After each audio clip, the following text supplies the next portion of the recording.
Harambee! Neno hili si hivyo. Mambo ni matatu. Ladies and gentlemen, good evening and welcome back to our channel once again.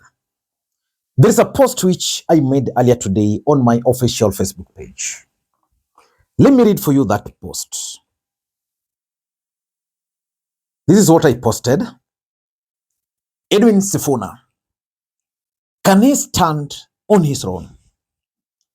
That post attracted series of comments. And from the comments, something was very clear. That most people believe that Edwin Sifuna can actually stand on his own. While there are also those who believe he cannot stand on his own. Then later, I also came across a post by Deborah Auko, or is it Deborah Tendo? She also made a post almost similar to what I had posted earlier. But her post was more explosive. Let me just read for you part of what she posted because it's going to form the basis of my analysis today. I will respect my friends Babu Owino and Edwin Sifuna the day they leave their mother parties and start their own either collectively or singularly. The day they forge their own political path. There is nothing you are fighting for in established parties that have owners. Very interesting take there. Raila Odinga did not stay in Ford when it wasn't working for him, even if it belonged to his father. First, he rebelled. Then he said, I'm forming NDP. President Ruto did not stay in Kanu even after YK92 made him. He ditched Kanu despite Moi being his own dad and sailed his people to new coalitions that resonated with his aspirations. She's proceeding here, the likes of Patrice Lumumba, Che Guevara, Thomas Sankara did what they did at your age. If you have a fire in your chest, branch out and test yourself. Take risks. Now, if you paid very close attention to what Deborah is trying to suggest there, she's only advising Sifuna and Babu Owino that there is no need of making noise within ODM party because ODM party has its owners. And that if they were serious enough and they require respect, then they should move out of that party and either form their own party, maybe Sifuna and Babu join hand, or maybe individually they can form their own parties and then chart their own path. And I agree with her 100%. But the truth of the matter is that Babu Owino and Edwin Sifuna are giving Raila Odinga serious political headache as far as ODM party politics is concerned. As we speak, Raila Odinga is facing three major challenges. The first challenge is facing is that ODM party might not field a presidential candidate in 2027. And why is that significant, politically speaking? In case ODM party will not field a presidential candidate, it will not be as attractive, especially in the strongholds, the way it has always been. And importantly, it might give other political parties a chance to compete with ODM party. Venye Gachagua alisema kama Ruto anapenda baba sana, then make hata president in 2027 kwa kama hakuna hatutaki story ya selfish interest and ambitions. Tushikeni Stephen Kalonzo Musyoka atupeleke Canaan. Sawa sivyo? And we thought that Addis Ababa itakuwa kwa baba. But tulichengwa. Watu wataki kusema ukweli, but we will come in another time to explain why even Museveni, who was installed as a Luo Council of Elder in Siaya on the 2nd day of January, did not vote for Raila Odinga. In fact, did not go to Ethiopia. Mimi nitasema as it is. Ikikufurahisha ni sawa, ukikasirika pia ni sawa.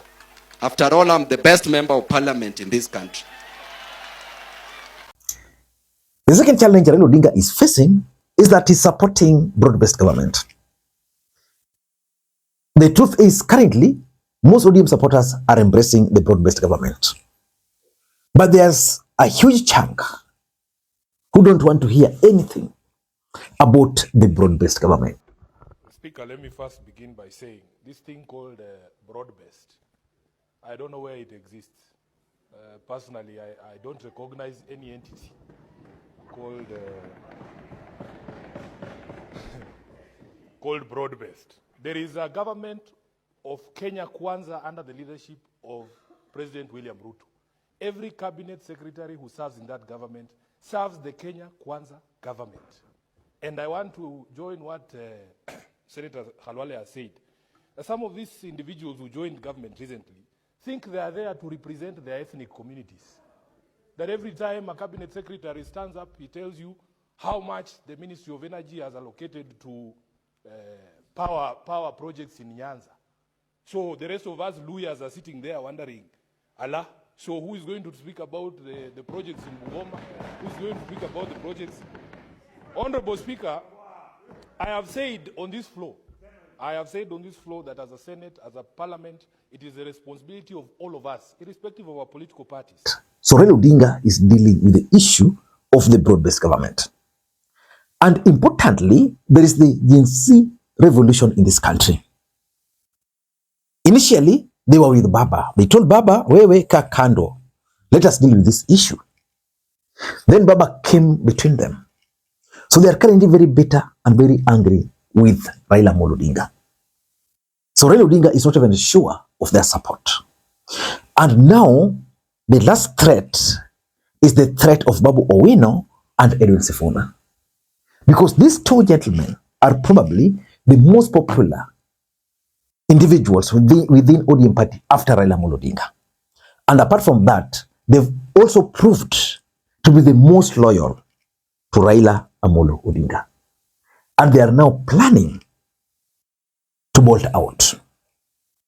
And that's a big problem for Raila Odinga. But what is their strategy? In this video, I want us to look at some few things which are currently emerging.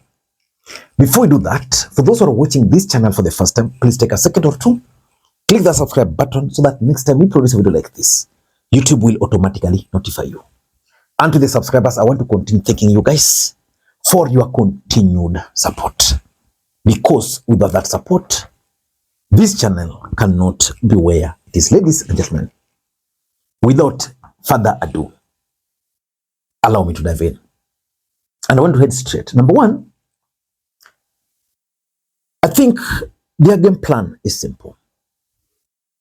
They are trying now to wait to be kicked out of ODM party. My sources told me that last week there was some ODM meeting, the Central Management Committee meeting. And during that meeting, there were those who really pushed for Edwin Sifuna to be removed. Edwin Sifuna was present at that meeting. But Raila Odinga resisted the temptation. Because if he were to do that, he was going to fall straight into the trap of Sifuna and Babu Owino. Because these two gentlemen are politicians and they are good students of Raila Odinga. They know they are loyal, and the only thing they want is for them to be kicked out so that they can carry sympathy. And with this sympathy, their supporters will follow them. Unlike when now they decide just to play their dirty politics. Babu Owino was on Kameme TV. And he said a lot of things. One of them is that he's so clear in his mind that ODM party will not give him the ticket. And that he's surrendering his fate to God. Edwin Sifuna has made it very clear that if Raila Odinga wants to take that position, he was given, it can be taken anytime. So they've been trying to provoke the party to kick them out for sympathy. I don't know what's going to happen. But if they were to be kicked out, these guys have developed support base. They might survive on their own, although it's 50-50. For Babu Owino and Sifuna, if they were to go to Wamunyoro, because that's the option, they must pray that Wamunyoro will be willing to play balls. That's number one. Number two, and this is something which I'm trying to figure out. Politics is a game of numbers. And importantly, the most important element of politics is normally timing. Is this the right moment for them to bolt out? Yeah? Because for me, their path is now very, very clear. Either they decide to run as independents or they form their own political party. Forming their own political party would mean running a political party. Running a political party in Kenya is not very easy. Not very easy. How many people have formed their political parties and have failed? Not very easy. But maybe they are still gauging the new outfit they formed, the Kenya Moja. How is it performing? How are people perceiving it, especially their supporters? So if the reception will be good, then at that time they'll bolt out. But if the reception will not be good, probably they'll make their way back to the party. And today I listened to Jalango in one of the Luo stations where he was advising Babu Owino to come back to the party because he can only achieve much when he is in ODM party because politics is local. So the truth is, maybe these guys are still waiting for the right time after gauging the mood, gauging the ground, and then they'll make that decision. Number three, which is also very significant, is the option of the united opposition. The biggest question is, can Babu Owino and Sifuna win without the support of ODM party and Raila Odinga? My answer to that is yes and no. Yes, in the sense that if they were to join united opposition, and then Rigathi and Kalonzo agree that Babu Owino is going to be the governor for Nairobi, Sifuna is going to be the senator, they will easily win. But without the endorsement of, say, Rigathi Gachagua, because Rigathi Gachagua has made it very clear that the governor for Nairobi must come from the mountain, then in that case, Babu Owino will not have a chance of becoming the governor. Because if he's leaving ODM party, he must get the support of the mountain. Because if he gets the support of the mountain, I'm 100% sure that in Nairobi, Babu will go with half of the Luos. If he maintains his politics strategically without making mistakes. Because I've started seeing some mistakes he's making. Yeah, he started making some mistakes. And lastly, politics is about kusikiza ground, the way Rigathi normally says, which is the fact. What is the ground saying about Babu Owino, Edwin Sifuna, and ODM party and Raila Odinga? I'm talking of their strongholds.